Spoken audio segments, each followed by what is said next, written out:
The conference room felt too warm when they called me in. That should have been my first clue. HR always kept that room precisely 68 degrees for difficult conversations. Policy dictated it. Something about cooler temperatures keeping emotions in check. But that Thursday afternoon in April, the room was stuffy, improvised. This wasn't a planned meeting. I'm Robert Harmon, 58 years old, Senior Logistics Manager at Meridian Shipping International. Or I was until 40 minutes into that meeting when 3 decades of loyalty ended with a single sentence. We're restructuring the logistics department, effective immediately. Patricia Wells, our newly appointed VP of Operations, delivered the news without looking up from her tablet. She'd been with the company all of 4 months. I'd been there since before she graduated college. I'm sorry, what exactly does that mean? I asked, though I already knew. David Chin from HR cleared his throat, finally meeting my eyes. David and I had lunch together at least once a month for the past 12 years. His daughter had interned in my department last summer. Your position is being eliminated, Robert, he said, sliding a folder across the conference table. This contains information about your separation package and final payroll details. I didn't reach for it. 3 days, I said instead. My 30th anniversary with Meridian is Monday. Patricia glanced at David, then back to her tablet. Yes, well, the timing of the restructuring is based on quarterly projections and market factors. The board approved these changes last week. What she didn't say, what none of them would say, was that if the restructuring had occurred after Monday, my pension would have fully vested. The difference between 29 years and 11 months versus 30 years was approximately $847,000 over my expected retirement lifetime. Nearly $1 million saved by firing me on a Thursday instead of waiting until Tuesday. What about my team? I asked. They'll be reassigned under Marcus, David said, referring to Marcus Wheeler, my assistant manager.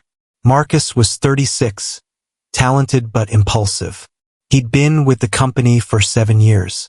He'll be stepping into the newly created role of Director of Logistics Operations. So not a restructuring at all. A replacement. My replacement with a fancier title but undoubtedly a significantly lower salary than what I'd earned after nearly 3 decades of incremental raises. I sat there, staring at the folder that contained the severance for 29 years and 362 days of service. Your personal items will be packed and sent to your address on file. Not even the dignity of clearing out my own desk. Is there anything else? Patricia asked, already standing. She had another meeting, apparently. Something more important than dismantling a man's 3-decade career. I wanted to say many things. About loyalty. About decency. About the fact that I postponed my daughter's college visit 3 years ago to fly to Singapore when our largest shipping contract was in jeopardy. About how I'd worked through pneumonia to ensure the Carson merger went smoothly. About the 16 consecutive Christmas Eves I'd spent on conference calls with our Asian partners. Instead, I simply said no. That will be all. They escorted me to my office for the past 18 years, where a security guard I didn't recognize waited with an empty cardboard box. Standard protocol for executive terminations, David explained apologetically, as if following procedure somehow made this less humiliating. I handed over my badge and phone, placed my frame certifications in the box, along with the fountain pen my team had given me for my 25th anniversary. I left behind the logistics awards, the plaques, the evidence of my contributions. Let them remember what they were losing. Walking through the lobby for the last time, I nodded to Sandra at reception. Her expression told me the news was already spreading.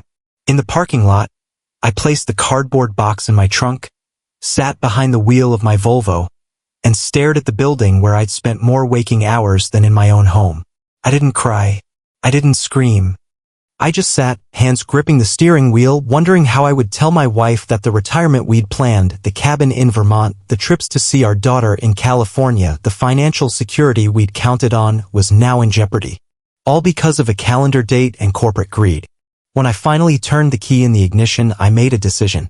This wasn't over. Not by a long shot. Diane knew something was wrong the moment I walked through the door 3 hours earlier than usual. After 32 years of marriage, she could read me better than anyone. What happened? She asked, meeting me in the hallway, dish towel still in hand. I've been let go, I said, the words sounding strange even as I spoke them. Restructuring. Her face fell, then hardened with understanding. 3 days before, yes. She didn't need to hear more. Diane had been counting down to my 30th anniversary as eagerly as I had. It wasn't just a milestone, it was the finish line we'd been racing toward, the moment when our future security would be locked in. Those bastards, she whispered, pulling me into a tight embrace. That night, we sat at the kitchen table reviewing the separation documents. The severance package wasn't terrible, 6 months' salary, continued health coverage for 3 months, but compared to the pension I'd been mere days from securing, it was insulting. Maybe we should consult a lawyer, Diane suggested, pushing her reading glasses up on her nose. This can't be legal. It's perfectly legal, I said, rubbing my eyes. Unethical, certainly. Cruel, definitely. But not illegal. Montana is an at-will employment state. As long as they're not firing me for a protected reason, they can do it anytime, for any reason or no reason at all. After 30 years, she said, shaking her head. Not even 30 years, 3 days shy of 30 years. It's so transparent. I nodded, staring at the signature line on the last page. I have 48 hours to sign. If I don't, I forfeit the severance. Can we manage without it? I've been running the numbers in my head since leaving the office. Our mortgage was paid off, but there was still property tax, insurance, utilities. Our emergency fund would cover about 8 months of expenses if we were careful. Diane's income from her part-time accounting work helped, but it wasn't enough to maintain our lifestyle indefinitely. And then there was the question of health insurance at our age. We'd be okay for a while, I said. But without either the severance or the full pension, things would get tight eventually. I'd need to find another position. At your level? At your age? Diane didn't say it unkindly, just realistically. We both knew how the job market worked for executives approaching 60. I could consult, I offered. I have contacts. Contacts at competing firms would mean violating your non-compete clause. She pointed out, flipping to that section of the agreement. 18 months. Robert. They've got you cornered. She was right. Meridian had systematically removed all my options.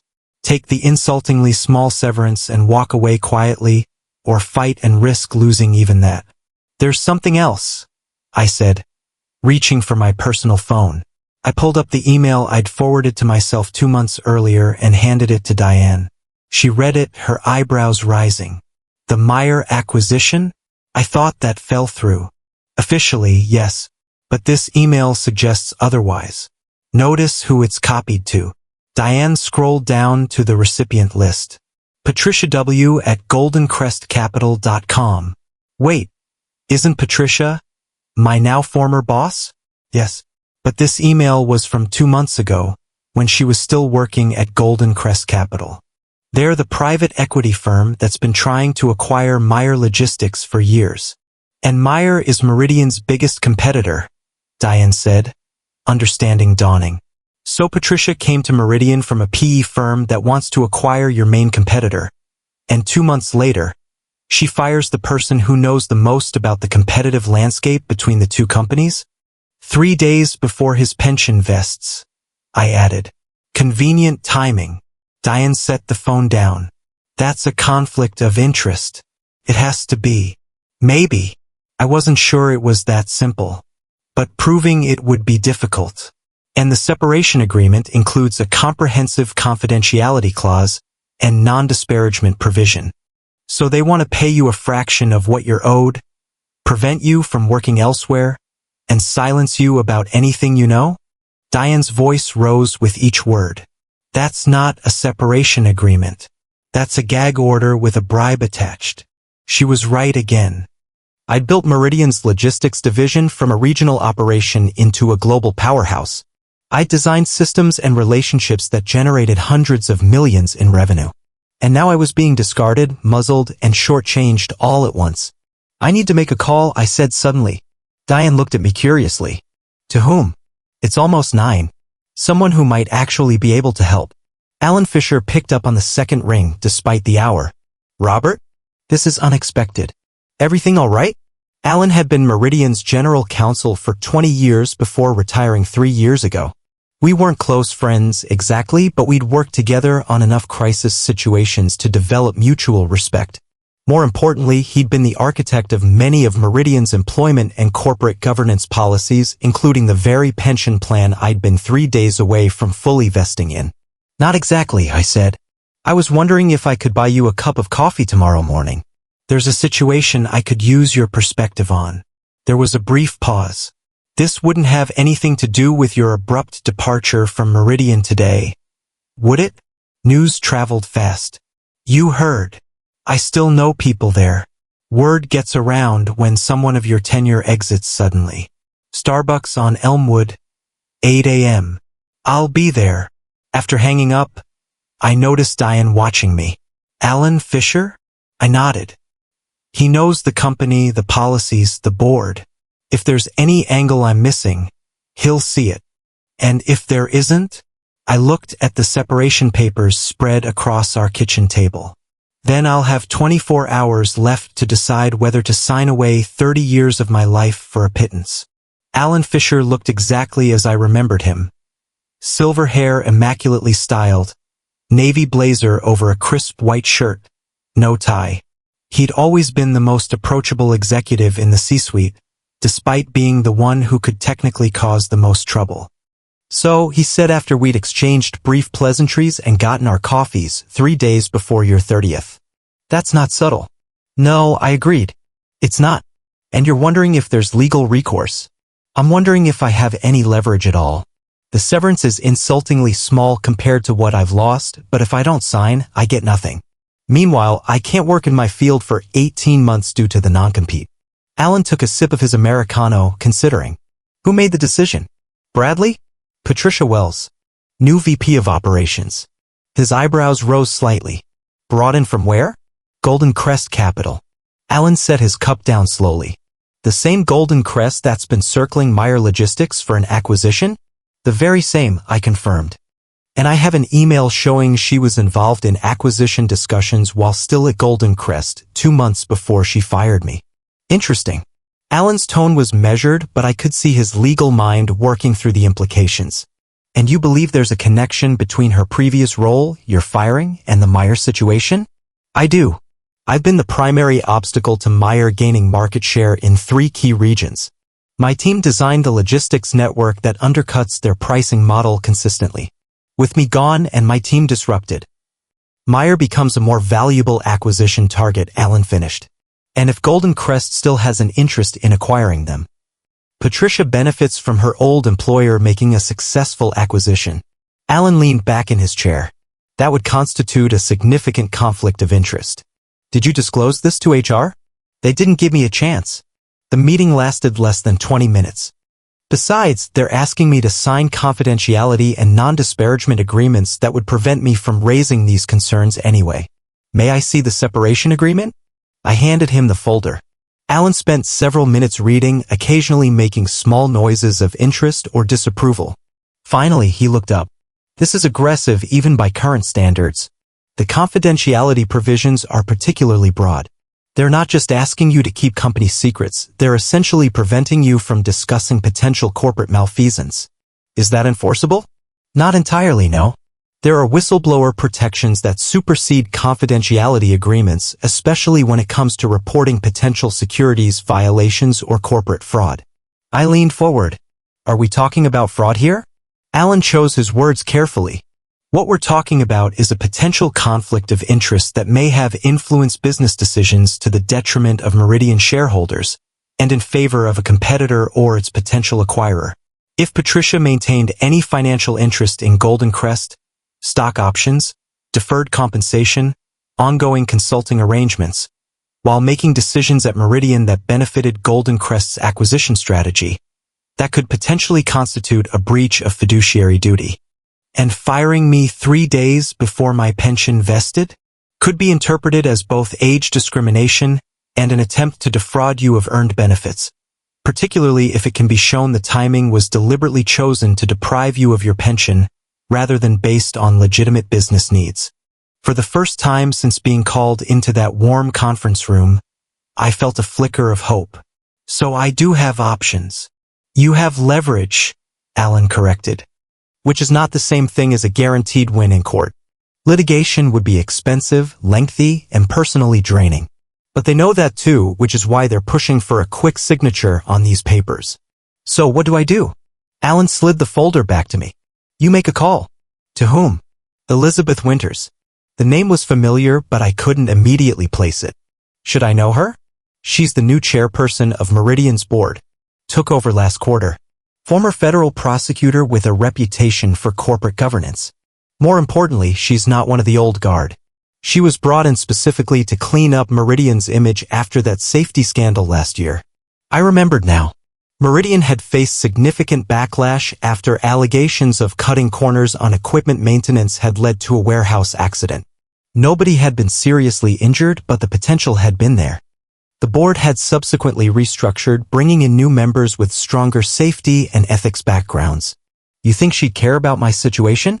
I think she'd care very much about a new executive potentially compromising Meridian's interests to benefit her former employer. The board brought her in to prevent exactly this type of situation. Alan checked his watch. I need to go, but here's my suggestion. Call Elizabeth.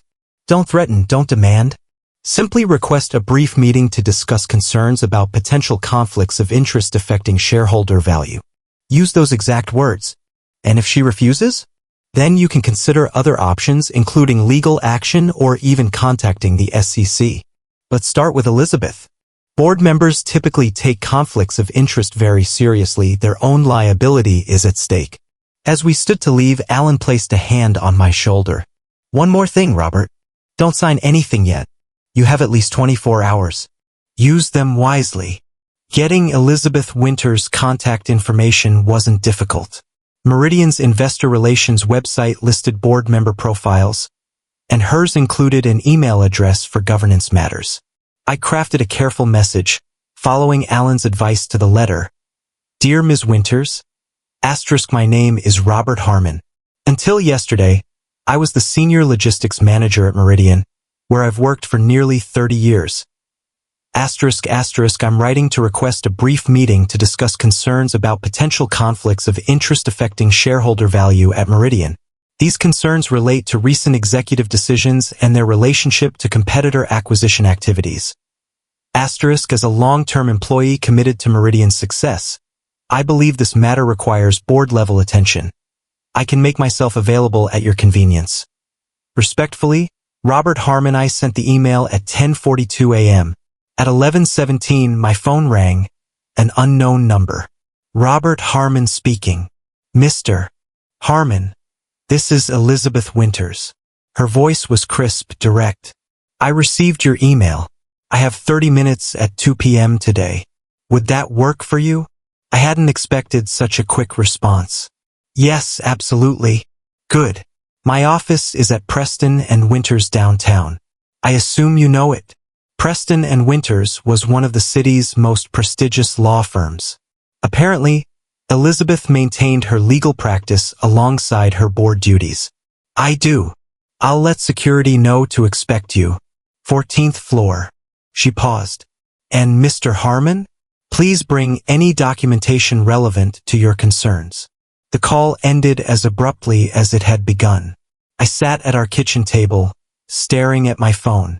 This was moving faster than I'd anticipated. Diane looked up from her laptop. Who was that? Elizabeth Winters, the board chair. She wants to meet at 2 p.m. today. Diane's eyebrows shot up. That was fast. Too fast. I wondered aloud. Maybe she's just trying to contain the situation quickly. Or maybe Alan was right about her taking conflicts of interest seriously. Diane closed her laptop. What documentation do you have? I thought about it. The email showing Patricia's involvement with Golden Crest and the Meyer acquisition. Personnel records showing my performance reviews, all exceptional for 30 years. Market analysis reports I prepared showing how our logistics strategy specifically counters Meyer's business model. And the separation agreement showing I was terminated exactly 3 days before pension vesting. Sounds compelling to me, Diane said. What will you say? The truth. That I believe I was fired not as part of a legitimate restructuring, but to facilitate a competitor's acquisition and to save Meridian the cost of my pension. She reached across the table and squeezed my hand. Be careful. These are powerful people you're dealing with. I know, but they took something I earned. Something we earned together. I squeezed back. I'm not asking for anything extra. Just what was promised to me after 30 years of service. Preston and Winters occupied the top 3 floors of the lakefront tower, all gleaming glass and polished marble. I felt distinctly out of place in the reception area, surrounded by expensively dressed lawyers and their equally well-heeled clients. For the first time since my termination, I felt self-conscious about not wearing a suit. Mr. Harmon? The receptionist's voice pulled me from my thoughts. Ms. Winters will see you now. 14C, down the hall to your right. Elizabeth Winters' office offered a stunning view of the lake, but it was less ostentatious than I'd expected. Functional, elegant, but not showy. Like the woman herself, I soon discovered. She rose from behind her desk when I entered, a tall, slim woman in her early 60s with short silver hair and piercing blue eyes. Her handshake was firm, decisive. Thank you for coming, Mr. Harmon. Please have a seat. I sat in one of the chairs facing her desk, clutching my folder of documents. Elizabeth remained standing. Before we begin, I want to be clear about something, she said. I'm meeting with you today in my capacity as Meridian's board chair, not as your attorney. Nothing we discuss is protected by attorney-client privilege. Do you understand? I nodded. I do. Good. She finally sat down. Now, you mentioned concerns about conflicts of interest affecting shareholder value. I'd like to hear more. For the next 15 minutes, I laid out my case methodically: Patricia's history with Golden Crest, the timing of my termination, the strategic importance of my department in competing with Meyer Logistics. I presented each document as evidence, explaining its significance without embellishment or emotional appeals. Elizabeth listened without interruption, occasionally making notes. Her expression revealed nothing. And you believe, she said when I'd finished, that Ms. Wells terminated you specifically to weaken Meridian's competitive position against Meyer, making Meyer a more viable acquisition target for Golden Crest? I do. And to save Meridian the cost of my fully vested pension, which would have activated in 3 days. The pension issue is concerning on its own, Elizabeth admitted, but potentially explainable as unfortunate timing. The Golden Crest connection is more troubling. She tapped her pen against her notepad. Do you have any evidence that Ms. Wells maintains a financial interest in Golden Crest or would benefit personally from their successful acquisition of Meyer? Nothing concrete, I admitted. But the timing and circumstances strongly suggest it. Elizabeth nodded thoughtfully. Mr. Harmon, what is it you're hoping to achieve here today? I'd been preparing for this question. I want what I've earned, my full pension, as if I'd completed my 30 years. I'm not looking for additional compensation or punitive action against Meridian. I simply want the retirement security I worked 30 years to secure. And if you receive that, then I'll sign a reasonable confidentiality agreement and move on with my life. Elizabeth studied me for a long moment. I appreciate your directness. Let me be equally direct. If what you're suggesting is accurate, it represents a serious governance issue that the board needs to address. However, I cannot make commitments on behalf of the company without proper investigation and board consultation. My heart sank. This sounded like a polite dismissal. That said, she continued, I take these allegations very seriously. Conflicts of interest at the executive level pose significant risks to shareholder value and corporate integrity. I will need time to look into this matter thoroughly. I understand, I said, trying to keep disappointment from my voice. But I should inform you that I only have until tomorrow to sign the separation agreement before the severance offer is withdrawn. I'm aware of standard HR timelines, Elizabeth said with a slight smile. Leave that with me. She gestured to the folder of documents. May I keep these copies? Of course. She stood, signaling the end of our meeting. Mr. Harmon, thank you for bringing these concerns to my attention. I'll be in touch very soon. As I rode the elevator down to the lobby, I wasn't sure what to feel. Elizabeth had listened, had taken my documents, had promised to investigate. But corporations protect their own. Would anything actually come of this meeting, or had I just spent my second-to-last day of decision time on a futile exercise? I called Diane from the car. How did it go? She asked immediately. I'm not sure.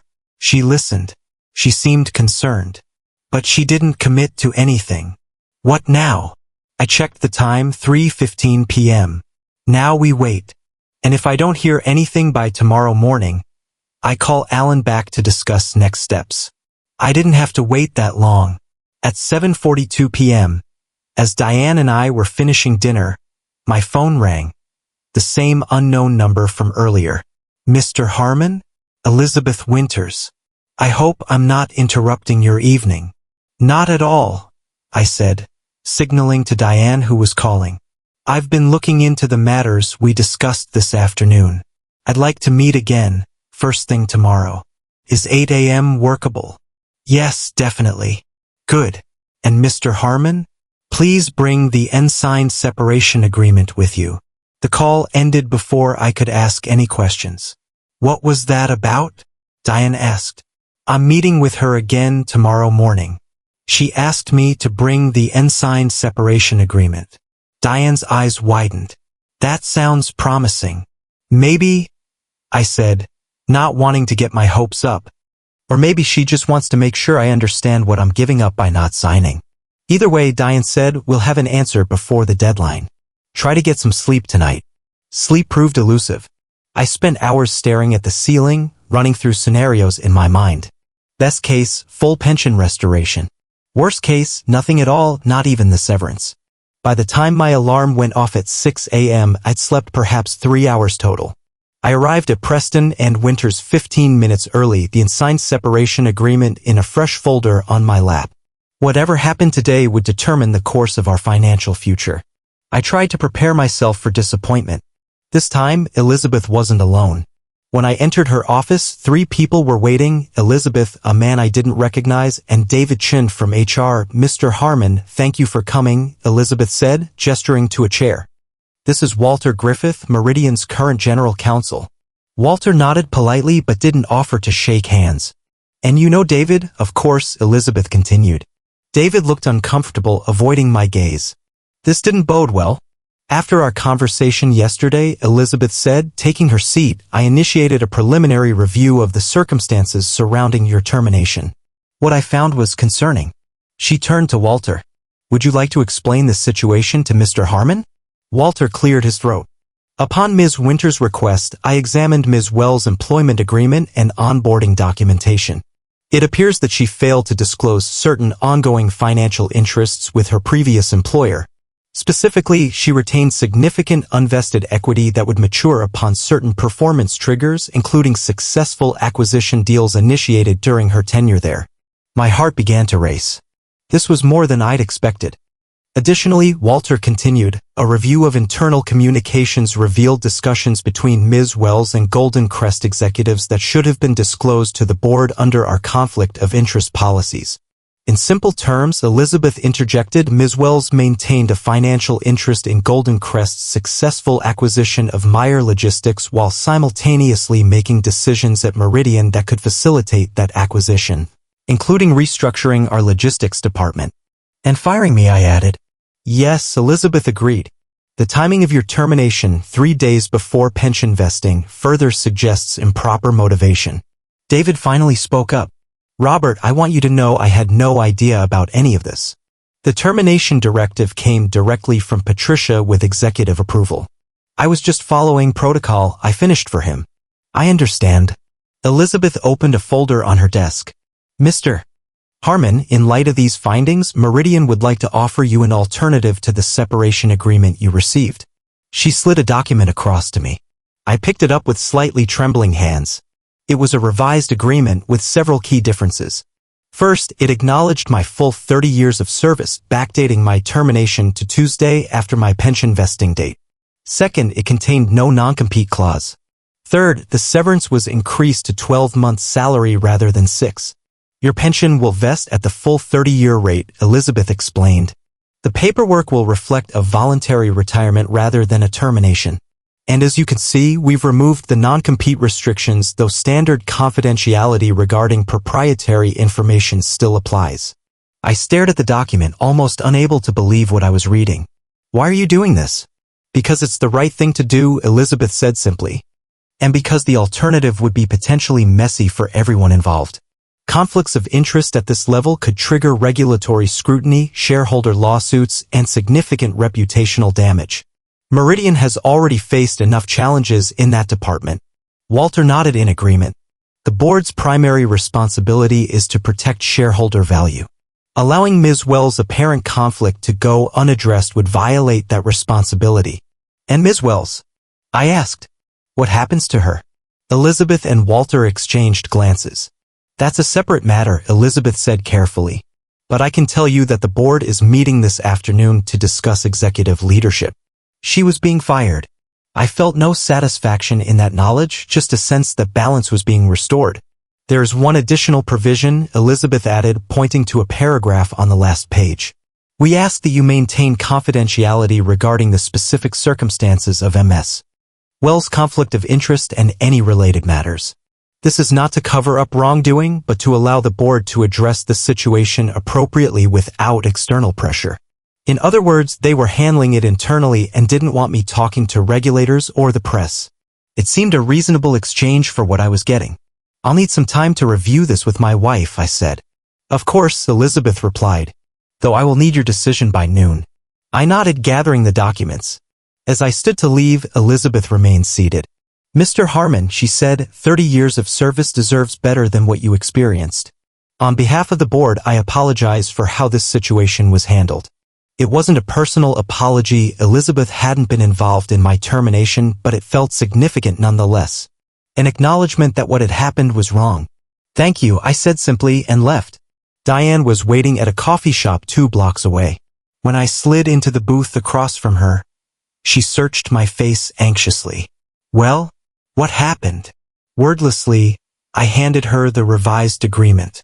She read it quickly, her expression changing from concern to disbelief to joy. Full pension? No non-compete? Double severance? She looked up at me. Robert, this is everything we wanted and more. And Patricia Wells is being fired this afternoon, I added quietly. Though I'm not supposed to know that. Diane reached across the table and gripped my hand. You did it. 1 phone call changed everything. 2 phone calls, I corrected. 1 to Alan, 1 to Elizabeth. And a lot of luck. Not luck, Diane insisted. Justice. You earned this pension. They tried to cheat you out of it, and you stood up for yourself. I nodded, still processing everything that had happened. I still need to sign by noon. Are you going to? I thought about it for a moment. The agreement gave me everything I'd asked for and more. It protected my retirement, removed restrictions on my future employment, and even offered additional severance. The only cost was my silence about Patricia's conflict of interest, a small price for financial security. Yes, I decided.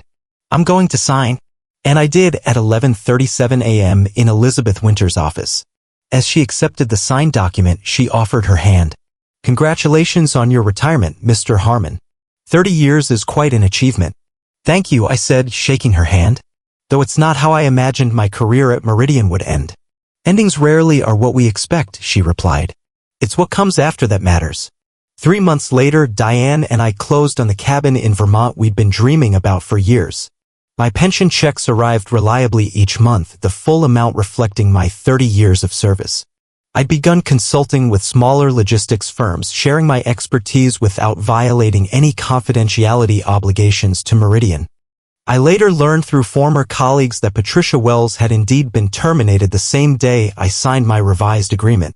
The official reason was strategic differences with the board, but rumors circulated about conflicts of interest and improper conduct. More interestingly, the Meyer Logistics acquisition by Golden Crest fell through unexpectedly. Market analysts expressed surprise, noting that Meyer's competitive position had suddenly weakened in key regions where they had previously been gaining ground against Meridian. Apparently, my replacement, Marcus, had implemented several innovative strategies I'd been developing before my departure, strategies specifically designed to counter Meyer's business model. I sometimes wonder if Elizabeth Winters had orchestrated that too, ensuring Marcus had access to my plans and the authority to implement them, effectively maintaining Meridian's competitive edge despite Patricia's attempt to weaken it. Sitting on the porch of our Vermont cabin, watching the sunset with Diane beside me, I reflected on how close we'd come to losing everything we'd worked for.